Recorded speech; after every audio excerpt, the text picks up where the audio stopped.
the Super Bowl.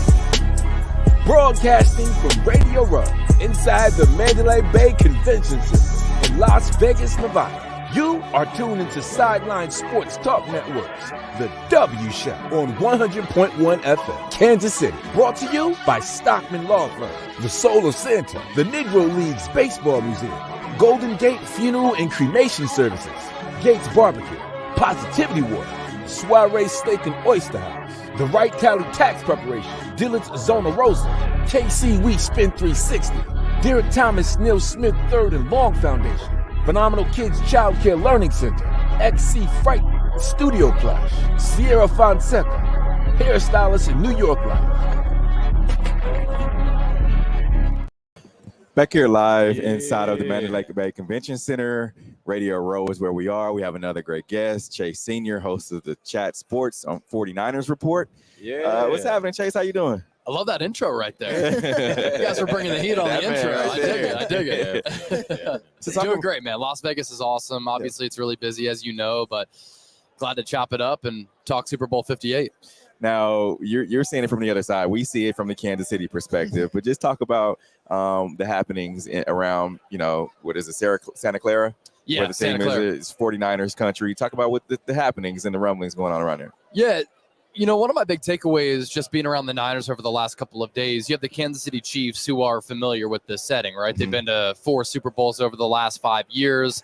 Andy Reid, Patrick Mahomes going for ring number 3. They're going for back-to-back as an organization. Mm-hmm. They're used to this stage. And I like how Kansas City is kind of playing up the underdog card because they've been they've been +1 in the lead up to the Super Bowl. And I think that they're getting disrespected a little bit by that line. But then on the other sideline, you have San Francisco, which was in the Super Bowl in 2019 in Super Bowl 54, lost to the Chiefs, lost that 10-point lead in the fourth quarter. But they seem to be cool, calm, and collected, very poised, very confident. They're not overwhelmed by the moment. I think that Brock Purdy has handled a lot of the criticism, a lot of the naysayers and the detractors very well. And I just get the sense that San Francisco is ready for this moment, but they understand they're going to have to play their A game to beat Kansas City. This is a really good team. The offense has really started to get it together since the playoff run began, after they really had an offense that was choppy and just disjointed a little bit throughout this year compared to what we've seen and been accustomed to seeing from Patrick Mahomes and Andy Reid. And if the Niners are down 17 like they were in the NFC title game to Detroit, if they have to have that heroic fourth quarter comeback like they did against the Packers in the divisional round, they're going to lose this game. But I think they understand and they know that they're going to have to bring it from minute 1 to minute 60. They're going to have to play an A-plus game to come out with the victory on Sunday. No, we got a chance to see both teams getting off of their planes when they got to Las Vegas. And one of the things that stood out to me, stood out to all of us, that the 49ers are taking this game as a rematch, a get-back game. And they played a song, I can't remember who it's by, but it's called Get Back. And I think do you feel like that can sometimes catch you up a little bit if you're taking it as, we lost to these guys back in 2019, so now we've got to make sure this is a rematch and we've got to get them back? I think a lot of that is fan-driven, but also a lot of it is human nature too. And when you think back to that 2019 team, a lot of marquee players from that squad are still on this team. Right. Yeah. We're talking about Deebo Samuel, who was a rookie that year, Nick Bosa, who was a rookie that year, Eric Armstead, Fred Warner, countless others were on that team. Yep. And from a human nature standpoint, losing that 10-point fourth quarter advantage, you kind of let the game slip away. Jimmy Garoppolo missed Emmanuel Sanders late, threw a couple of interceptions. The Niners felt as though we're on the cusp of winning our 6th Lombardi trophy, which would tie San Francisco with Pittsburgh and New England for the most of all time. We let it slip away. And here we are in 2024, Las Vegas, Super Bowl 58, with an opportunity to exact that revenge, get back at Kansas City, and we no longer have to worry about that sour taste in our mouths of losing that game, which was winnable. So I think a lot of that is fan-driven.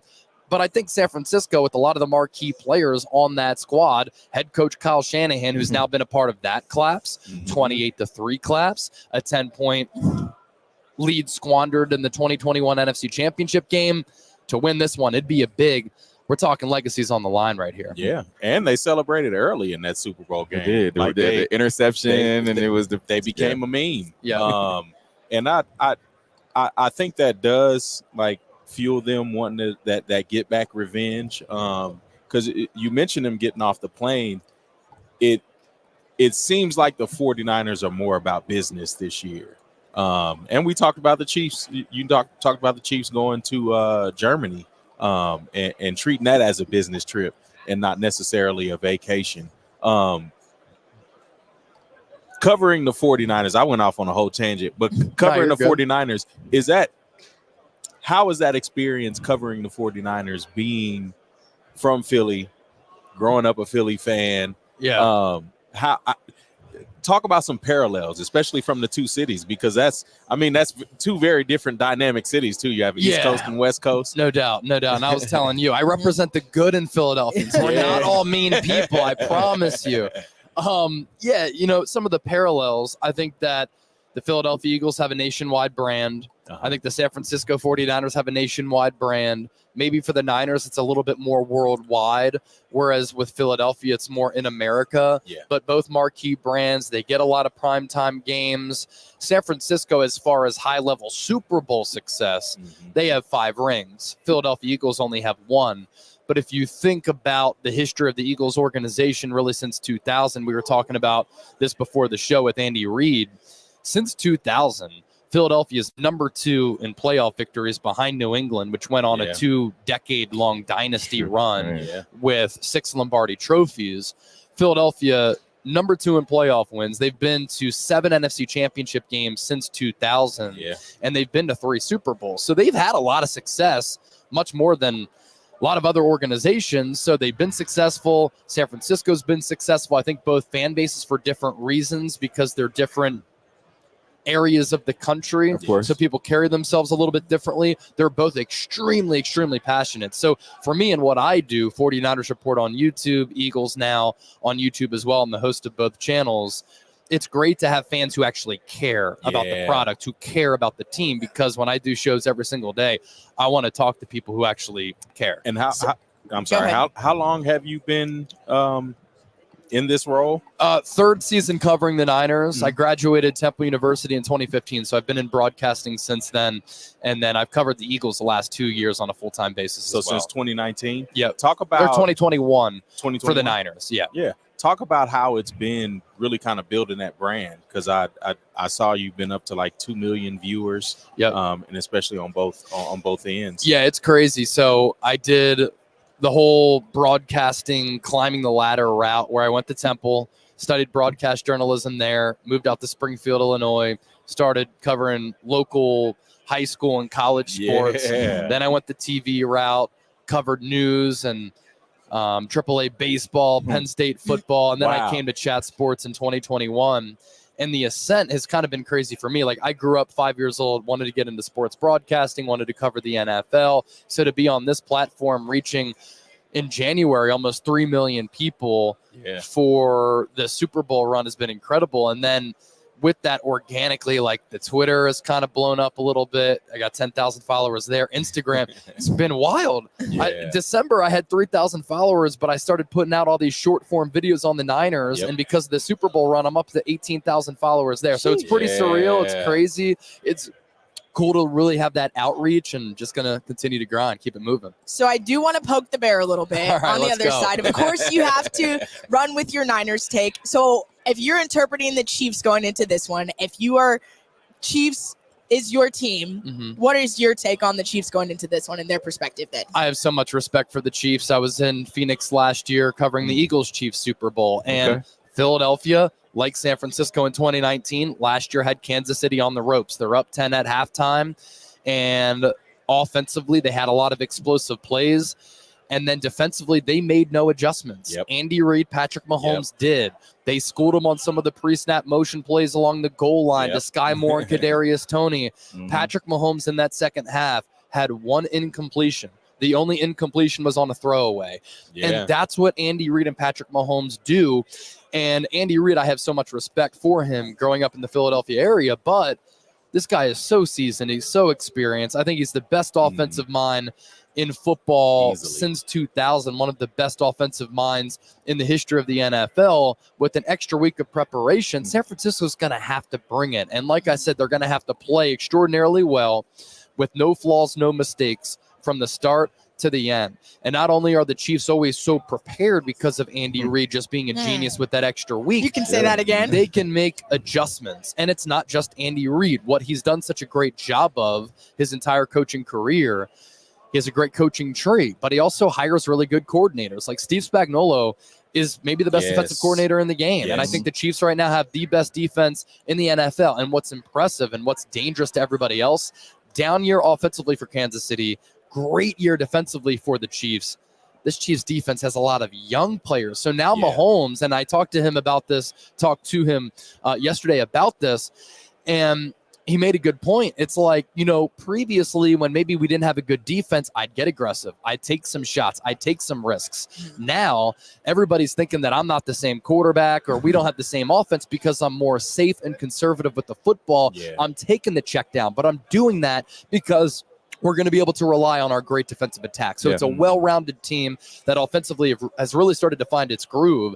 And I think as part of that, the ingredient has been Travis Kelce turning back the clock in this playoff run. He's been tremendous. I think that injury that he suffered earlier this year did hamper him a little bit. Didn't seem to have the same juice, explosiveness, or physicality. But in the playoffs, he's taken his game to another level. And with that, the Chiefs' offense has greatly improved. And you mentioned Spags as a coordinator and also likening that to Andy Reid and being able to hire these, really elite defensive coordinators. Jim Johnson for years and years and years, his tree of coaches that just, went out to be head coaches or whatever it was. I know we're not here to talk about Philly, but speak about how because we talked about how they didn't make any adjustments at halftime of the Super Bowl. And then we look at this year, how they really just fell off of a table and they fell off of a cliff. Talk about what you saw with them, like how their coordinators and how their coaching staff really just measures up to the Chiefs. Because I feel like they have a lot more talent on their team than the Chiefs do. Of course, they don't have a Patrick and a Travis, but talk about how important coordinators are. Well, you bring something up that I think is a really important talking point in this game. We talk about the Chiefs making adjustments offensively and defensively. Kyle Shanahan is pretty good at that, and he's been able to exercise some demons with previously not being able to come back in games, but he's been able to come back in the last two games, down against Green Bay, down by 17 to Detroit. What Steve Wilkes, the Niners defensive coordinator, has done a great job of is that the Niners have started very, very slow, but then he makes some adjustments where they really start to pick it up in that second half. But again, against Kansas City, you can't afford to have 2 quarters of feeling things out. You can't have 2 quarters of you falling down by 2 touchdowns. If you're down 2 touchdowns to Patrick Mahomes, he's going to carve you up. But then they get that ground game going with Isaiah Pacheco, who everybody thinks about as just a physical back, but he's got 4.4 speed to get it out to the outside. And then the Niners defense has been susceptible to giving up big plays via play action. And if the Chiefs are up, pass game working, run game working. Sure. What's the natural next thing? It's the play action as well, where San Francisco has been susceptible. So Steve Wilkes, great job making adjustments in the playoffs and in the regular season. But you're going to have to be really on top of the nuances and all the intricacies of the game from start to finish against a well-coached team and a very stacked roster. Super well-coached. Man. Numbers talk. Do you have a score prediction for us? Man. I think San Francisco is the better, more talented team. That doesn't necessarily mean they're going to win this game. In covering the Niners, I felt as though this year is their year. Like against Green Bay, Kyle Shanahan was 0-30, went down by 5 or more in the fourth quarter. Really? Won. Wow. Down by 17 against Detroit. Largest deficit in the history of the NFC Championship game. They won. The Chiefs have had their time. This Niners team, you canvass their roster. There are multiple future Hall of Famers, All-Pros, and Pro Bowlers. Trent Williams, Christian McCaffrey, Kyle Juszczyk, Deebo Samuel, Brandon Ayuk, Nick Bosa, Fred Warner. And if Kyle Shanahan wins, the start to his career has been very similar to Andy Reid's. Innovative, creative, new age offensive mind, great levels of success. Andy Reid never won the big game. In Philadelphia, 5 NFC championship games, 1 Super Bowl appearance, they lost to the New England Patriots in Super Bowl 39. For Shanahan, he's blown some big games like Andy Reid did. He's been close, but he hasn't won the big one. I just think this is the Niners' year. I do think it's a little bit low scoring, though.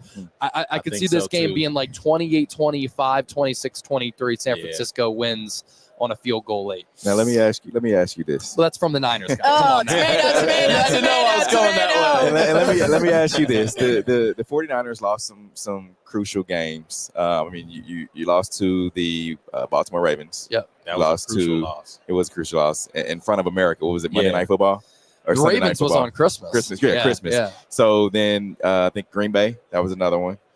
They didn't lose to Green Bay. They beat them in the playoffs. Yeah, I think. But they lost to Cleveland. They lost to Minnesota. They got dominated by Joe Burrow and the Bengals. Yeah. They've lost against some pretty good quarterbacks this year, and that's a worry going into this game. And I guess my point being is that Brock Purdy is, I think their goal is Brock Purdy goes. Mm-hmm. So do you feel like when you look at the quarterback play of Brock Purdy, do you feel like this game may be too big for him?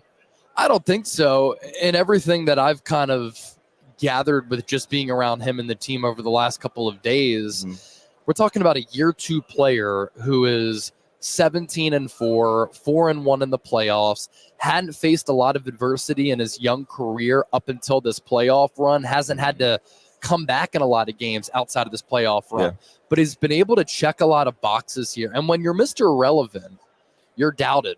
Nobody thinks that you're going to be legit. Nobody thinks that you're going to be good. He's had to deal with this literally from the time that he took over for Jimmy Garoppolo, where everybody's trying to find a reason for why he can't do it. So he is used to a lot of this. I think that he's ready for this stage. It's going to be a really difficult matchup going up against a Spags-led defense just because he can throw so much at you. Really likes to mix up the blitz looks with then showing blitz and then dropping guys back in coverage. I think this Chiefs defense at all 3 levels is tremendous. They're going to miss Charles Omenihu just a little bit because former Niner, terrific player who really plays his best in the playoffs. But I don't think the moment's going to be too big for Brock Purdy. I think the Niners, though, are going to have to help him out a little bit. You got to be able to establish the run. Chiefs have been a little bit susceptible there. I think they're giving up almost 5 yards per carry this year. And really, when the Niners jump out to a lead, they're able to dictate and really control the flow and the complexion of the game. And then naturally, you want to keep Patrick Mahomes on the sideline as much as possible. So early in this game, from the Chiefs standpoint, if the Niners get that ground game going, that's when Kyle Shanahan starts to hop in his bag a little bit. Pre-snap motion, bubble screens, jet sweeps, play action, maybe a little bit of read option. Very creative like Andy Reid. And if the Niners can really establish that run early, that sets the tone for Brock Purdy to just make his life and his job a little bit easier. So which defense do you think, and I mean really a question for both of you guys, which defense do you think is the first to collapse in this game? Because I feel like as good as both defenses are, as Steve's question said, do you think this game could be too big for either side? I think the better defense is Kansas City's. The defense that has played better against upper echelon quarterbacks, that's been more consistent. Even the past 2 weeks. That's generated more of a pass rush. That's Kansas City. San Francisco has Nick Bosa, Javon Hargrave, Eric Armstead, Chase Young. You think about that as a really good defensive front, right? Oh, man, they must terrorize opposing quarterbacks. They haven't been able to get to the quarterback and generate pressures, which have led to sacks. And if they can't do that, they will collapse because Mahomes is going to just be able to carve them up, and then they get that ground game working too to supplement that. And they know Travis Ward very well. They know his tendencies. No doubt. He was in Kansas City, won the Super Bowl with him 2019. So, Chase, we definitely appreciate it. How can people find you? Yeah, so I'm on YouTube, the 49ers Report. Then you can find me on X, formerly known as Twitter, as well as Instagram at Chase_Senior. So I appreciate you guys having me on. It's good to chop it up for a bit. Go Chiefs! That's San Francisco. That's Chase Senior. We'll be back live with more guests coming up shortly. Go ahead, say it then. Who the GOAT? Who the GOAT? Who the GOAT? Who the GOAT? Big as the what? Hey. Big as the Super Bowl. Broadcasting from Radio Row inside the Mandalay Bay Convention Center in Las Vegas, Nevada. You are tuned into Sideline Sports Talk Networks, the W Show on 100.1 FM, Kansas City. Brought to you by Stockman Law Firm, the Solar Center, the Negro Leagues Baseball Museum, Golden Gate Funeral and Cremation Services, Gates Barbecue, Positivity Water, Soiree